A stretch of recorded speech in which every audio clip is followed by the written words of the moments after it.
We have been covering California housing for many years on the show. Many people are wondering, will the prices come down eventually in the next couple of years with high interest rates or not? Our guest today is Matt McCormick. Matt has a perspective on the ground. Today he's telling us a different story. As the going rate goes up on real estate values, so do rents. And so you have a situation where you think, well, if there's a lack of inventory on the home side, right, and people are fighting for it, a lot of these people are renters. Well, if they can't get into the homes, that puts more pressure because now there's no vacancies on the renting, which means prices are going to go up. He's also telling us who are the buyers and who are the sellers and what is their motivation. The number one trend right now in real estate is multi-generational living. You now see parents helping with their kids and their grandkids. I'm Siyamak. Welcome to California Insider. Matt, it's great to have you on. Welcome. Oh, thank you very much. You're a real estate expert. You know, you're in the Bay Area and you're also in the LA area. And we want to hear from you. What's going on? Rents are going up, housing costs have gone up. What's happening in the real estate space? A lot of things are happening in the real estate space.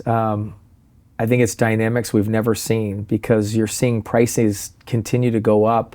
When interest rates go up, that's supposed to be the opposite. Interest rates are supposed to go up, things slow down, favors the buyer, prices start to drop. That's not what's happening.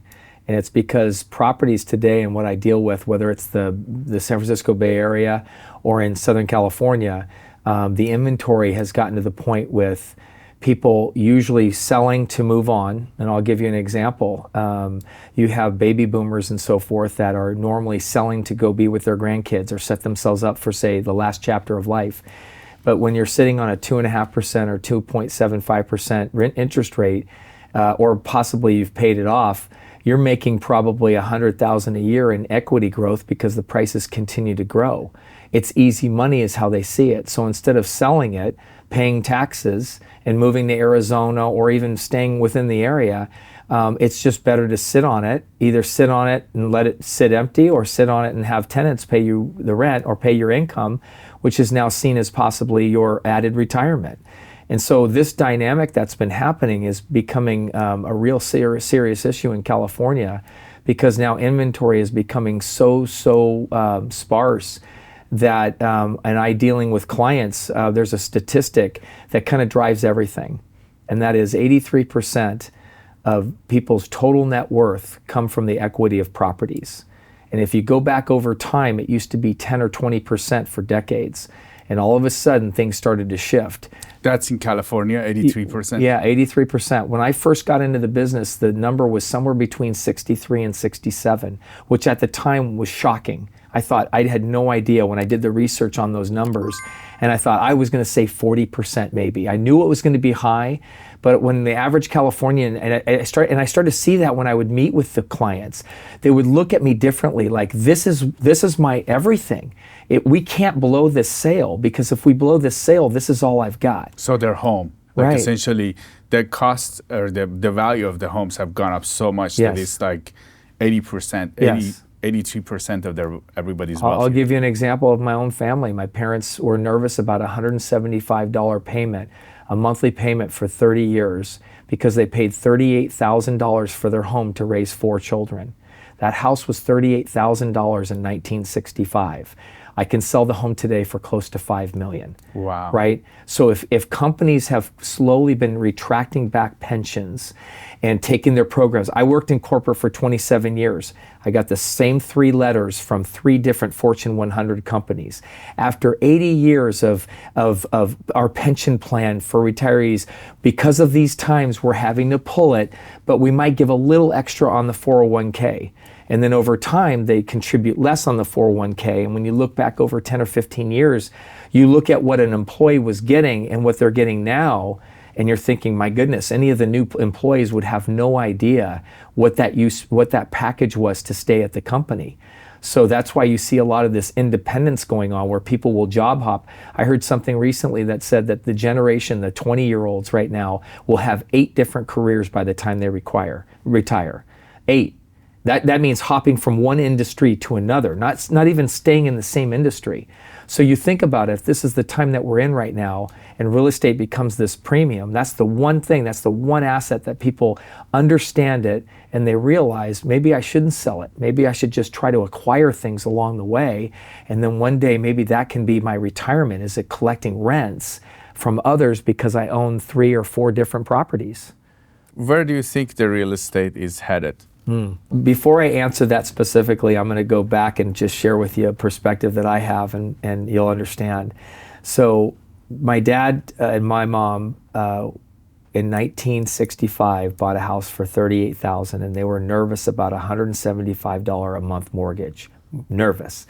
And little did they know when they had more kids, 4 kids total, that the water bill 25 years later was as much as the mortgage. Okay, so put that in perspective, okay? My dad would always say to me, he goes, you real estate people make me laugh. You analyze it every which way. It's pretty simple. It goes from here to here. So we've owned for 60 some odd years. We bought it for 38 and it's probably worth 5 now. I never thought it would ever be this way, but he said when we would go to Christmas parties every year, the talk in the neighborhood was, did you hear someone just sold their house? Did you hear that the Fitzgeralds sold their house for $64,000? And the conversation was, maybe it's a good time to sell. And then the next Christmas, did you hear it? They got $72,000 on the Stegan's place down the street. And that continued for years. And he said, when I see the market go flat, everyone, the media, everyone complains. They think it's this depression we're going through. He says it's flat. We don't know what it's like for it to dip. And we have this 2008, which left scars for everyone because they lost some money. And then what happens? It just goes right back up and it's doubled or tripled since 2008. So he said, what is it about real estate that people think are so complicated? The $2 million homes today in 10 years will probably be 3 or 4. The $4 million homes today will be 8 or 10. Numbers you can't fathom, but he said, I've been watching this for 60 years of my life. I don't see that changing. What's complicated about that? And it's so when you ask about where it's going, it's like when you really look at the broader picture of real estate, there's times it goes down and there's times where it stays flat, but overall, you don't see a grid like this that showed 30 or 40 years in real estate values go like this. Show me one grid that shows that anywhere in the US. It doesn't happen. So buying land has become more important than ever because if companies are taking away all of their security measures with pensions and 401ks, what's the natural thing people have is buy real estate because they can't take that from me. They can't make a change on that, and I can manage it. I can manage that and own it and not have somebody else tell me that I just lost my job or they're pulling my pension plan. But I can control that, and that will protect my family. And now what does that do to people that don't have real estate? And that's the problem. So what's happening right now is that you have, we call separation season. So in our business, we're seeing it, I feel it.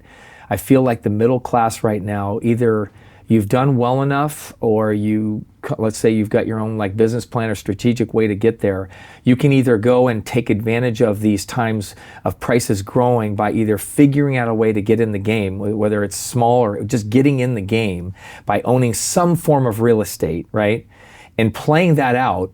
Or if you don't, then you're going to start to see more of a separation. And we're seeing it with people they couldn't afford it. They're very conservative. They wanted to wait until rates came down and they didn't come down, but prices went up and that doesn't make sense to them. And now they're looking 3 years later and saying the same property I wanted to buy is now $300,000 more. That's a problem. So they have to change their expectations. Maybe now I'm buying a condo or a townhome, but I was buying a single family residence. I wanted to buy that 3 years ago with a beautiful backyard, and I wanted to wait for rates to come down because it wasn't favoring me, and now it's gotten worse. Now what do I do?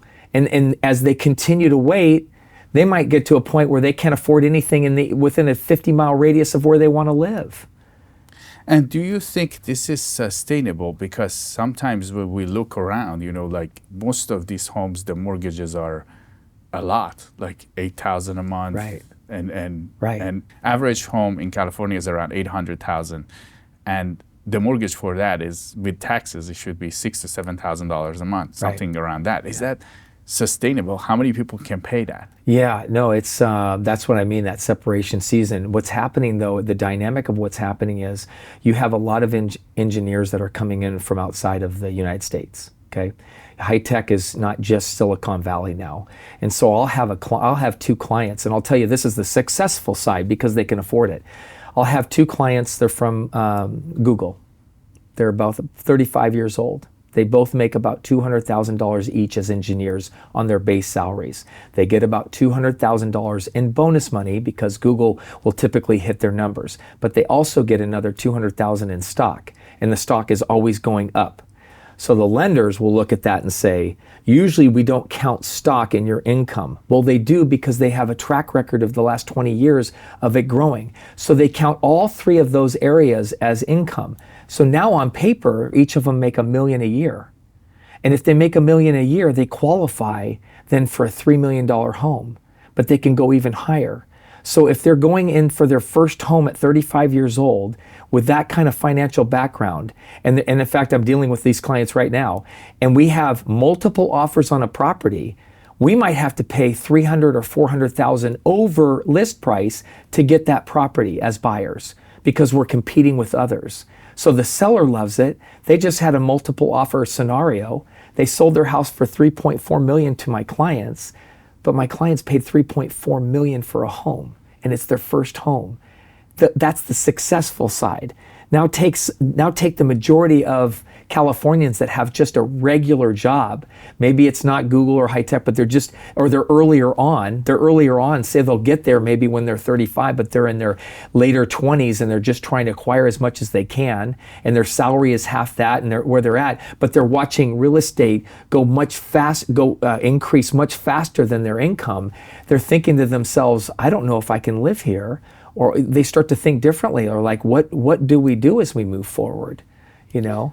And do you think there's a chance for this to be a bubble or something like that? The media wants to make it sound like it's a bubble and it's going to pop. Now keep in mind, if I was to show you articles that were written 5 years ago, over these last 5 years, you would have thought that the economy would have gone like this, right? Prices on homes would have done this. The sad thing is it's been going like this, and then when it goes flat, we act like it's down, and it stays flat, a little bit down, stays steady, and then boom again. We're expecting right now that this industry is going to see pricing grow between 10 and 15% in the next 18 months. And I see it, I feel it, it makes sense for me. People's portfolios, if they have money in the market right now, have gone up 20, 30% in the last few months. So when they have that consumer confidence, what's the first thing they do? They buy assets. What's the assets they buy? Properties, right? It's the gift that keeps on giving because you can do so much with a property, right? And what about the people that are not in that position? So like renters, how are they impacted?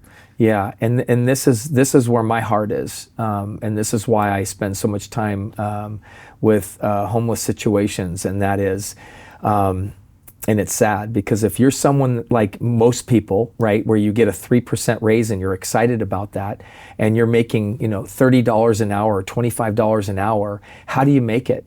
And that's what you see. So the number one trend right now in real estate is multi-generational living. You now see parents helping with their kids and their grandkids. So I have many transactions on a lot of my listings where I clearly understand the situation. They want to know, they're looking at it for the parents. Is there a bedroom downstairs? If there's not, they keep looking because their parents are older. They don't want them going up and down. So the parents can live here, and the kids the grandparents can live here, and the parents and the children can live upstairs. Or do you have room in the backyard to build an ADU? I'm dealing with ADU conversations daily now, working with designers and how do we do this? I have one I met with yesterday. He can build someone a beautiful, what was the square footage on it? I think a 800 square foot ADU, and he can build these finished product like a little miniature home in the backyard. Well, his business, he's an architect, and I mean, they're booming because that's what people are doing. They're looking at properties now about how do we maximize and protect our family by putting in multiple situations there. And then the renter looks at it and goes, I'd be happy to pay you $2,000 rent and live in that little ADU. Happy to do it. And that will offset your mortgage. And now there's laws in place that you can actually buy the ADU separate from the home, which is another set of conversations. But there's so many laws that are trying to be developed right now to figure out what are we doing about housing, and so that we don't have more and more renters that become homeless, and our homeless population continues to grow. And I see it, I feel it, I'm on the ground. I feed every Friday in my hometown. I'm feeding 80 basically people that are they work at Walmart, they're the checker, they're the teacher of second graders and third graders. I mean, they have regular jobs, and the only way they can live right now is sitting in a motorhome owned by the city that allows them to park there. That's what's happening, and it's growing. When I started this 4 years ago, in one specific spot right across from Google, like I could throw a baseball and hit one of Google's buildings. So Mountain View owns this parking lot, 20 total motorhomes. Right now, I think I last counted, there's probably 65, 70, and it's about 80% full. Scary, right? And these are people that we work with. This is when you order some. This could be somebody working in a McDonald's or in a Taco. I mean, they're not going to tell you where they're living, but I'm feeding them and I'm saying this is what's happening behind the scenes, and they're in areas that no one really, the public, sees. So we're kind of pushing them off into these areas just to be out of our eyesights. And do you have conversations with these people that you're feeding, right? Absolutely. I know most of them, and I bring these meals to I knock on the door, they see them, how are you guys doing? I'll see the kids or whatever with their situation. I'll say, how many meals tonight? Tonight we're doing a chicken and rice specialty, and we have a restaurant that's their way of call it tithing, so they make us 80 meals, and they're very sanitary because you have to peel off the top so they're clear. And they'll tell me, they'll need 1 or 2, and I'm looking at, well, won't you need 4? And they're like, no. And they get some subsidies and they mix it in, but they're the most gracious people. And I just, when I talk to them, and they're always trying to find positive in what they're doing. They have this is their world now, and they're surviving, and their kids are surviving, and that's all they care about. They don't care about all the things that you hear the conversations on. They just want to know that they've got their kids in a safe spot. They've got a school that they're going to. They go do their job and they report back, and they manage what they have in a motorhome that's, was probably a nice motorhome 20 years ago, but they're how they pick them up. I'm not quite sure how they get their motorhomes, but they get them to where they're just barely working, and they create the inside as their home. If you like California Insider and you like to know what's going on in California, make sure to check out Epoch Times. This is a newspaper that started by a group of Chinese Americans because of human rights abuses in China, and now is starting to grow here. Make sure to go to the Epoch Times website and check out the California section, where you can get a lot of fresh perspectives on what's going on in California. Now let's go back to the interview. Based on what you're seeing, what about the rents? Are they stopping at this point? No, rents are going up. And so what happens is that you have a situation where as home prices continue to go up, rents will follow, right? You play out the math. And so as a business person, you would look at it and say, okay, if this is in an area of homes that used to be $250,000, but today they're $2.25 million, right? And we know what the average mortgage would be on that property. Where do we think rent should be in these areas around it that makes sense, because they're professionals working in the same areas of the people with these homes typically, and that you're doing what they call comparative market analysis. So if someone just sold a home, what the value of the properties are in that area because of the last sale. The same thing goes for rents. When someone locks up a year lease and they're paying $5,000 a month for a 1-bedroom, 1-bath, that's going to be the going rate for that building, and then you expand upon the area until you have more comps. So you analyze it that way, and that's kind of what you'd call the going rate. Well, as the going rate goes up on real estate values, so do rents. And so you have a situation where you think, well, if there's a lack of inventory on the home side, right, and people are fighting for it, a lot of these people are renters, right? Well, if they can't get into the homes, that puts more pressure, because now there's no vacancies on the renting, which means prices are going to go up.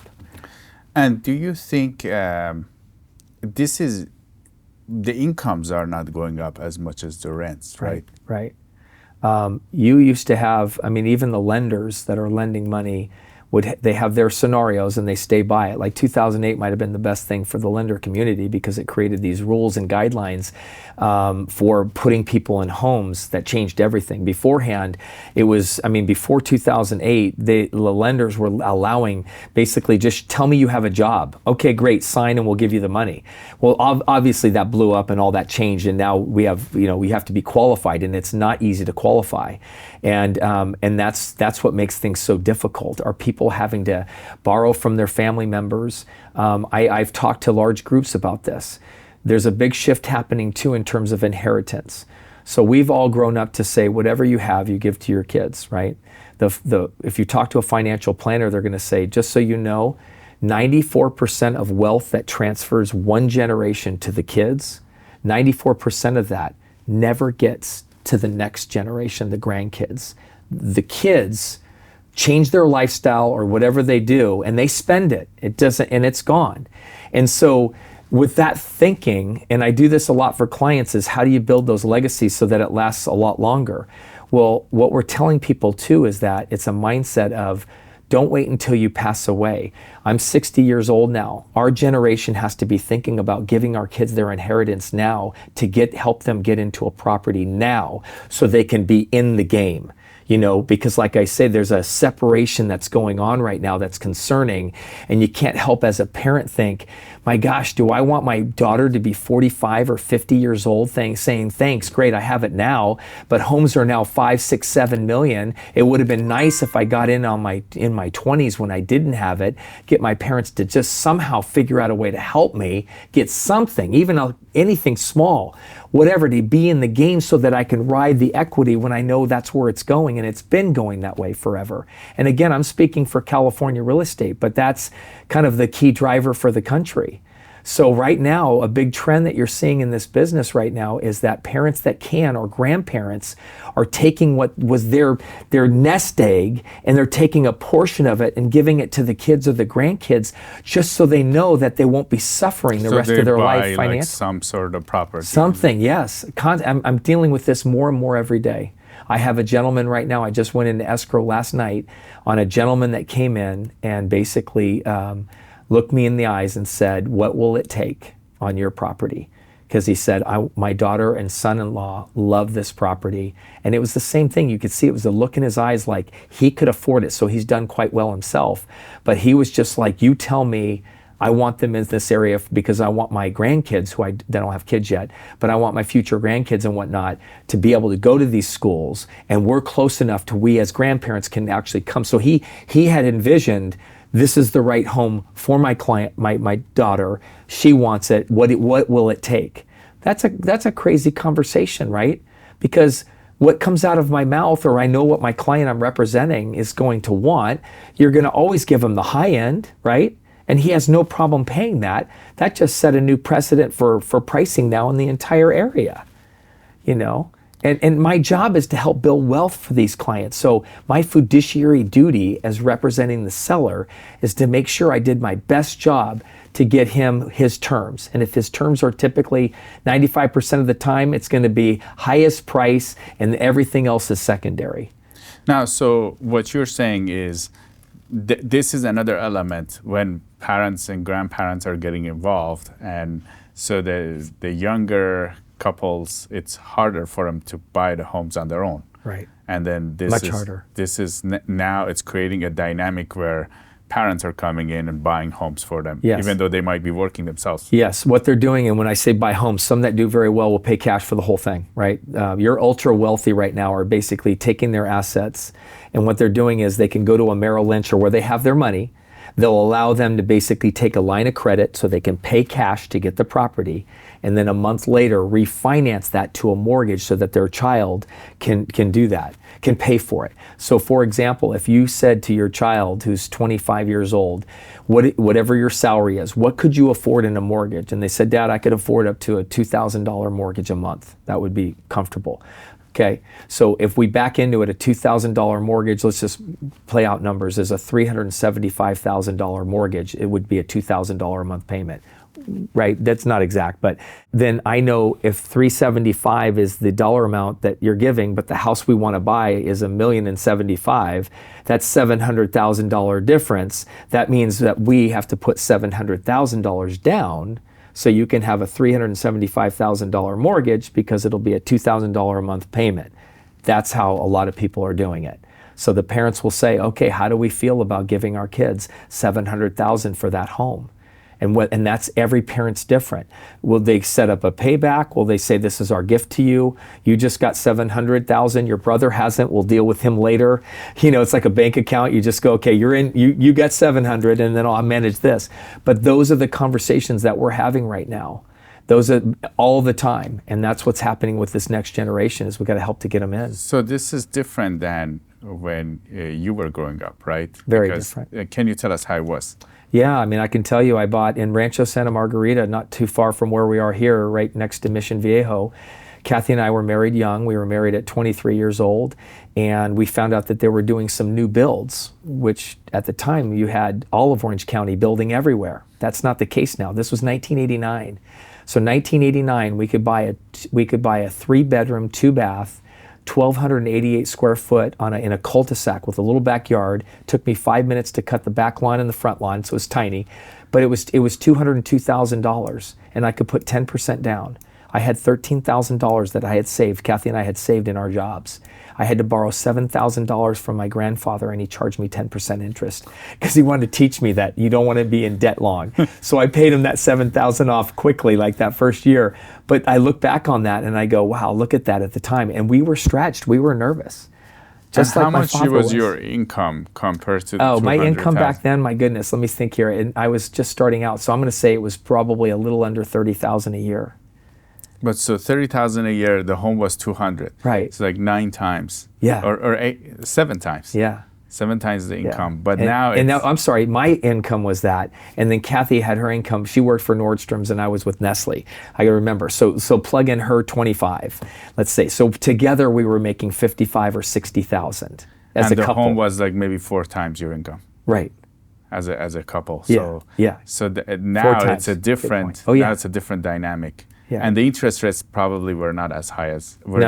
I remember bragging about a 6.125 rate, bragging about that, So the rates then were probably high 6s. Because they were building a lot more new housing. Yeah, and I think that's like California in so many areas where we've had these people fight to not have development and growth, and you can't stop it, right? Because you have more and more people with jobs and whatnot, because it all starts there. But yeah, when you have new builds, they're going to release properties as they go, and they're going to be at competitive rates, and it keeps everything in check. Because if somebody sells a used property a mile from a new development and they get a record number, the developer's looking at that, but he's already published, he's released 50 homes with set pricing, and that's set pricing. So they're going to sell quickly, most likely, because they're going to be seen as a value. But rarely do you see the developer who will release, say, 25 or 50 homes right in the middle of it, just change pricing. I'm sure many of them have, but it's a very difficult position to be in when you've got people that have already signed contracts and they can't raise it. I mean, it's a done deal. So those new development is really good for the market. It's good for the market, yes. Building properties are good for the market. The downside, of course, is you want to keep those beautiful hills green, and I love trees and I love these areas, and that's why there's all these different initiatives that are out there right now in California. Something called SB9, where they can go in, and if it has certain dimensions of the property, you can actually subdivide the property and put 2 homes on it now, or take the existing home and add a second home, right? So they're trying to do whatever they can, because we have a 3.1 million shortfall right now of housing. And you keep talking about getting in the game, and then there's this divide. What does the trend show you? And you're very worried about the divide from what it looks like. Yeah. Can you tell us more about if this trend continues? Yeah, home ownership as an entire number continues to drop in terms of affordability. So when you look at different indexes or numbers around affordability of housing, it's not getting better, it's getting worse. So if you follow that data along the road, you're wondering, well then, if it's getting worse, wouldn't we have more inventory? Well, but then you've got to look at like who's buying the properties. So you have now companies that are coming in that have nothing to do with real estate, but they want to be a part of real estate. They're buying residential homes, and you're competing with companies now instead of what we call your mom and pop, your families. So you have so many dynamics. You have the investor, the builder, you have the family, the families that need housing and want to live in it, and then you have these companies that are saying, "My goodness, we're all about growing our margins in our business. What about what's going on over here in real estate?" And it's crazy. You'll hear about a company that say they manufacture butter, or they're like some food product, and yet they just bought 17 homes in an area or a development. And you're going, why would they do that? Because they know if their margins are fairly flat on their business, but they can make huge margins because everyone owns a home, even the executives and everybody, so they can relate to it easily. They're like, and we have the capital, then we're going to go ahead and create a real estate division for the company now. And then that will offset our flat margins. So they will have rents, they rent those out. They'll buy them, and they'll sit on them, they'll rent them out, and then the values will go up, and then they'll decide when they want to sell and buy, if they need to sell maybe 10 properties that year, and it helps their margins, so it helps their financials. From a business standpoint, it's a beautiful model. So if their margins are flat, but they're trying to report to their shareholders good numbers, they might have to let that part of the new division kind of build their numbers up, and now their stock continues to grow. I mean, it's fascinating what's happening in real estate in terms of who's investing in it, and the families are just one part of it, one chapter of the book. And what do you think will do to California if this trend continues? It's what I'm feeling every Friday when I feed people and I'm knocking on motorhomes and I'm giving them their dinners. That continues to grow. And I don't want to get emotional about it, but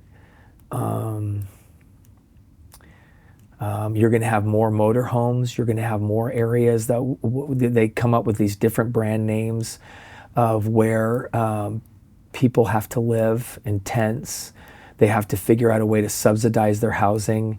It's getting so expensive, so it's just the taxes will have to grow on those areas. I mean, it's one of those things where people are constantly trying to come up with creative ways to take care of them versus stepping back and saying, what can we do to help these people get themselves together and give them the jobs? Why are they not available for these people?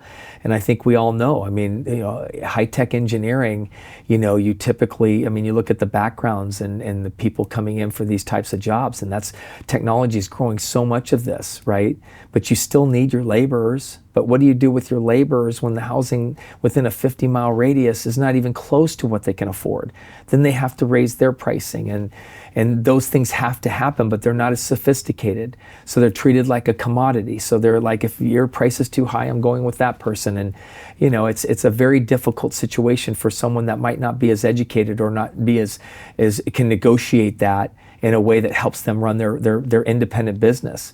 And I think I read something about 62% of America is small business or independent business, right? So that's critical for the U.S. And in California especially, look at all the agriculture, but who's the person that's going to help you put in your lawn or build the little wall or your landscaping, all those things? The teacher of your kids. It just goes on and on and on, right? The people you interact with around your home, how are these people able to survive? How are their kids able to stay in the area? Myself, I've got 2 daughters. They're in New York right now. But how do you know? Because there's always a thing, and that I've always said, once you leave California, if you're gone for about a year, you can't come back. Unless, of course, you've found your wealth and can bring that wealth back in. But if you've got an average job and you leave the state, in about a year, your home that you could afford has now gone up substantially. To come back in, it's going to be, you could come back in, you just won't have the same living standard. That's all. We are honored to be sponsored by Shenyun. Shenyun Performing Arts is reviving 5,000 years of lost Chinese traditional culture. It takes you back in time to the magical world of ancient China with a unique blend of brilliant dancing, beautiful costumes, and legends coming to life. The show choreography and production values are top-notch. However, it isn't just the technical ability of the dancers. It's the inner beauty and the devotion of the artist that will stir your soul to move you to tears. Make sure to go see it this year. Go to shenyun.com and book your tickets today.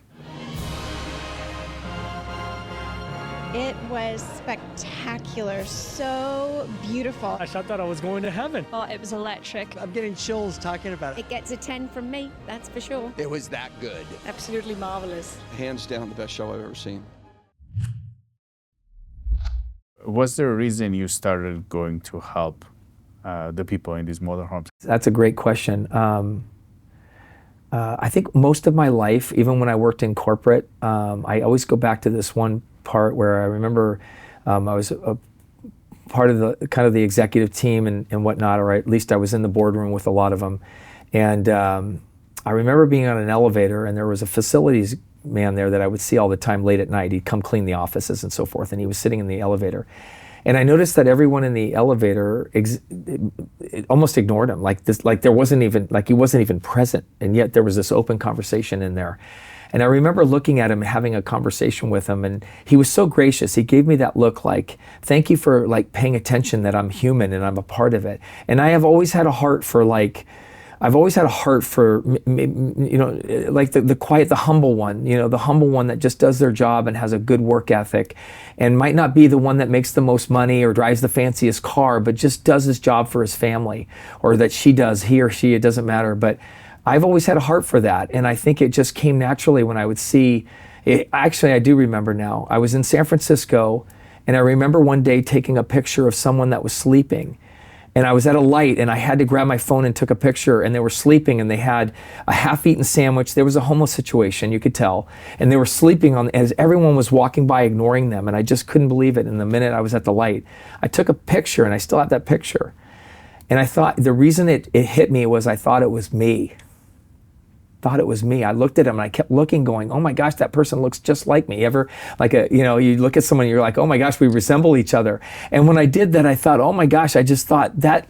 And so I had that visual in my head, and I had this visual of like everyone was walking by as if that body that was sleeping right in the middle of the sidewalk on a Saturday morning in the middle of San Francisco, with people going everywhere, and not one person was like, they were just walking over it like it wasn't there, like it was a ghost.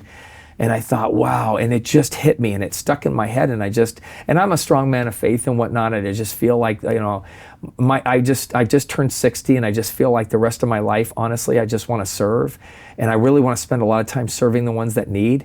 And I feel like if I'm able to do what I do, could I do something that has an impact? And that's what I'm trying to do right now. And I'm just starting off by feeding them every Friday. And I know we're trying to do something called Spa Day. I mean, there's a lot of things that I have in my head right now that I want to do. And I just think it's a matter of time. Every week you're meeting these families, you're working with them. What have you learned from this process that you think Californians will benefit from? I try to have people come with me because I think there's so much pressure to live here, right? It's high cost of living, so you've got to always be making money to be able to pay these things. And I think we allow that to be our like bubble and shell. Like I can only keep up with raising my family or doing what I need to do, doing my job well, and everything else is just secondary. And I think that we have to have much more compassion instead of writing a check and saying, they need to go, get them off the streets, you know, because I hear complaints all the time. I'll meet people and they'll say, wait, you're at San Francisco. Oh, what happened to San Francisco? So nationally, it's already been labeled like, you know, you go to San Francisco, get ready. You're going to walk out of your hotel or wherever you're staying on vacation and get ready. You might see human feces, you might trip over someone, or you're going to be approached by someone. Probably not a good time to go to San Francisco. And so I look at that and I say, well, that's happening there, but it's also happening in downtown LA. It's like all over. I know where it's happening all over San Diego. Small places. Yeah, and even in small places. But the difference is that what the cities are doing right now is that they have labeled, for example, in Mountain View, they have labeled, there's a grid of all of the streets, and they're all color-coded in terms of what cars can park there, the type of parking. And they have one where they have this sign, and it's shaded in black. And black means if it's, I think, wider than 7 feet and higher than 7 feet, it can park there in the black. And you just see a few of them in the city. Well, basically what they've done is they've said, these are motorhomes that people live in. So if you're going to park it there, you can only go to where it is. If you can't park in these others because you're going to be in front of someone's house, they'll get ticketed and they'll get towed away. But they can park. But when you look at it quietly, is that map every year is there's less and less black. There's less and less marked black. So at one time when they said no problem because people were living in motorhomes, well, then it starts to get out of hand. And now all of a sudden it's like, oh shoot, we were dealing with probably 20 in the city. Now we've got something like 170, and there's not enough parking spots, and we don't want them all in Mountain View. You know, other cities have to like participate. So if every city is protecting themselves because they get complaints and they see this, now all of a sudden what's happening with the homeless? Right? What happens when that's not an option anymore, and they go to this town and they can't park, and the officers are, you know, you can't park here, and you see the signs and you're going to get a ticket, and they can't afford the ticket. So it's just this downward spiral. And then what are you going to do? Go park it somewhere where nobody exists? And how are you going to get to a grocery store and whatnot? I mean, it's, so you think about, they have to live, right? They have to have bathrooms, they have to have food, they have to have all these things that we all need, essentials just to get by. But if every city is quietly saying, you know what, we're going to remove that street and that street next year, and just quietly like do this, it's just happening, but they don't have a voice, right? I mean, and the people you're talking to, they're trying or they're working? Oh, they're trying their best. And they're working, right? Yes. And I've noticed too that as I deal with this, is that it's almost like a trend line. When someone loses a job or they become homeless, confidence is affected, right? So you're trying to pick yourself up, you're trying to keep it going. As time goes on, their confidence levels drop. And all of a sudden the hair starts to grow, the beard or whatever, they start to like not be able to care for themselves. It's expensive sometimes to do that, right? So you start to see a physical change in them, not just mental, but physical. And as this starts to happen, that's when the mental part comes in, you know, mental health and all that we're dealing with, and what they're dealing with, and all the demons that go on. And, you know, I have I'm sponsoring somebody right now to go spread the message. Carl Meinhardt is traveling the world right now and gathering information about how do the other countries deal with it so that we can bring this back with real pictures and interviews and things like that. But when you see this happening with them and you see their confidence, it gets to a point now where they just don't feel like they can add value. And so when we're trying to do these things like spa day, like we cut hair in Mountain View, when we clean them up, the first thing someone homeless does, even if they've been homeless for 2 or 3 years, the first thing when they look in the mirror and they see themselves cleaned up and it's like, I still have it. I mean, like, I used to look like this. And the first thing they do is they go back and they see family. The second thing they do is they have the courage to go interview for a job. Because a lot of times they don't even attempt. They have mentally said that the world has checked out on them. They won't even try to get a job, even like at a Home Depot, anywhere. They just won't even try. So they give up. And then, you know, it's tough to have good things happen when they start to give up. And they start to go down a path you don't want them going. Drugs come in and other things. Just other things to help them, you know, just give them, even if they could be happy for like an hour, or something, you know, what does a good hit do? It gives you like a quick high, or you see how all these things will come in and usually they're not positive, right? And so you see this downward spiral with more and more of that is going to be happening because of what's happening in housing. I mean, you know, they're trying to figure it out, but it's like we're going to have to make some hard decisions. But I think if we make some hard decisions and we do the right thing, then hopefully, hopefully we can turn this in a better direction instead of ignoring it. In your opinion, Matt, what is the right thing to do to fix the housing? Yeah, that's a tough question. If it was easy, everybody would do it. I'd say there's a few things that I see, and that is it starts with jobs, right? It starts with like, how could we create the type of jobs that allow people to be able to afford, you know, even, I don't like the word low-income housing, but we have to parallel path a housing that will be subsidized to help the teachers. I mean, do you want someone teaching your 7-year-old to know if you saw the living conditions of what you're going through and you think they're supposed to be motivated in the 5 or 6 hours they have to deal with the kids and the parents? I mean, are you going to get their, call it A game? You know, you'd get attached to that person and say, absolutely, I'll write a check right now to help that person because you've personalized it. And we as a community, we have to like have that compassion. So I would say 3 things. I'd say the first thing that we need to do is we need to focus on the laws within these towns about what we're doing to create some form of housing. Nobody wants it in their backyard, but like we're in a different day now. We have to say, forget that. We have to think about how do we build this in communities where we all live together and it's comfortable and it's fine. Not judgmental, but comfortable and fine. Secondly, it's about working with the big employers or the employers that are hiring. And so many people work out of their homes now that, most people that are working for companies aren't physically working in the area that they have to report into work because they're working behind their desk at their house, or in a satellite office. So, but we have to work with the companies to say, you have to be a part of this. And so do the developers. When the developers are developing properties and whatnot, they also need to help in the infrastructure outside of that development. Instead of walking away with these numbers, you're gonna have to probably look at your profit margins a little bit and just make sure that you've got it right around the area. I don't know exactly what that looks like, right? And it's not easy. None of this is easy, right? So you've got the housing we need to address, you've got the workers that we need to do, and then we need to, from a mental health standpoint, we've got to have people counseled. We've got to have people that are really like, I used to work at Clorox and we used to speak a different language, and it was around the OGSM, which is what are your objectives, your goals, your strategies and measures. And so mentally, every time I have to deal with something, I can quickly go right into that. Okay, what's the objective? Like this meeting today, what was the objective? What is the goals that we're trying to accomplish? And is there a strategy to get there? And what are the tactics we need to do to take it to that next level?